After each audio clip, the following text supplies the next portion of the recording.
Today we're going to be looking at how to calculate the density of different objects. First, I want you to consider these two glasses of water. Now, aside from your hydration levels, what's the difference between these two glasses?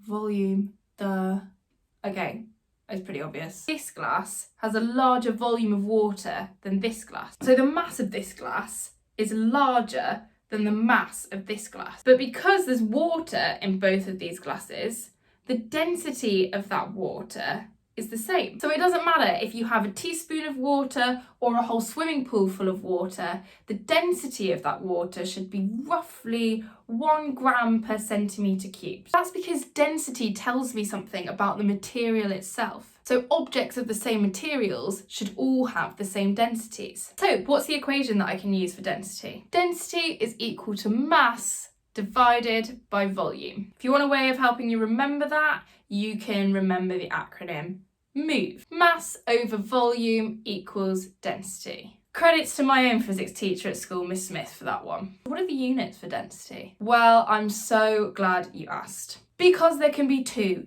different units for density. Don't freak out. You can have density in grams per centimetre cubed, or you can have density in kilograms per metre cubed. It all depends on what unit you're measuring your mass in. Is it grams or is it kilograms? And it depends on what unit you're measuring your volume in. Is it centimetres cubed or is it metres cubed? I have an object. It is a cube.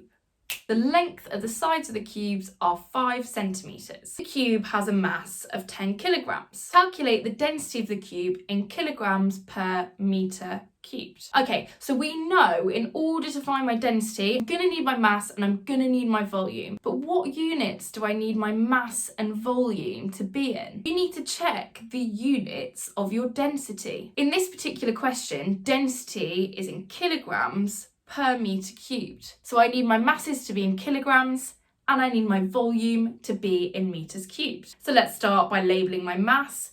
That's easy. In this question, it is 10 kilograms. Okay, now I need to think about the volume. So I need my volume to be in metres cubed, which means when I'm working out my volume, I need the sides of my cube to be stated in metres rather than centimetres.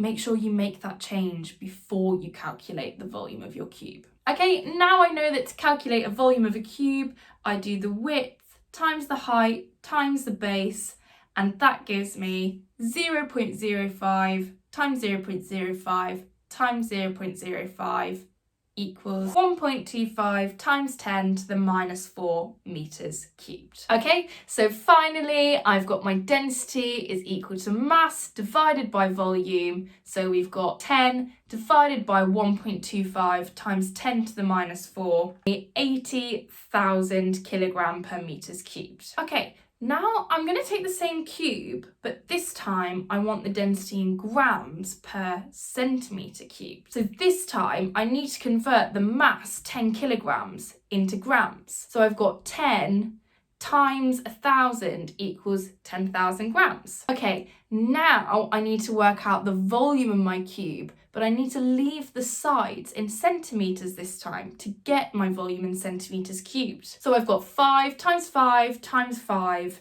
is 125. Now I can do my density again by doing my mass, which was 10,000, divided by my volume, which was 125, and that gives me 80 grams per centimetre cubed. If you want to directly convert between the two, you can just do the following. Multiply by 1,000 to go from grams per centimetre cubed to kilograms per metres cubed, or divide by 1,000 to go for kilograms per metres cubed to grams per centimetres cubed. Please do download the notes below, and thanks for watching.